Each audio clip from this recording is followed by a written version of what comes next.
வணக்கம் friends. 12th history lesson 2ல important questions பார்க்கலாம். 1906 ராணுவ பயிற்சி பெற பாரிஸ் சென்ற ஹேமச்சந்திர கனுகோ இந்தியா திரும்பியது. 1908 மணித்தலா என்னும் இடத்தில் ஒரு பண்ணை வீட்டில் மதசார்பு பள்ளியோடு குண்டுகள் தயாரிப்பதற்கான தொழில் கூடத்தையும் நிறுவியவர் ஹேமச்சந்திர கனுகோ. சுதேசி போராட்டக்காரர்களை கொடூரமாக நடத்திய டக்ளஸ் கிங்ஸ்போர்ட் என்ற ஆங்கில அதிகாரை கொல்வதற்கான திட்டம் தீட்டப்பட்டது மணித்தலாவில். கொலை செய்யும் பொறுப்பு 18 வயது நிரம்பிய குதிராம் போஸ், 19 வயது நிரம்பிய பிரபுலா சாக்கியிடம் ஒப்படைக்கப்பட்டது.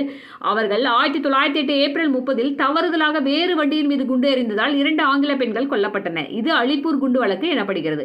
பிரபுலா சாக்கி தற்கொலை செய்து கொள்ள குதிராம் போஸ் கைது செய்யப்பட்டு தூக்கிலிடப்பட்டார். அலிப்பூர் குண்டு வழக்கில் கைது செய்யப்பட்டவர்கள் அரவிந்த் கோஸ், பரிந்திரகுமார் கோஸ் மற்றும் 35 நபர்கள்.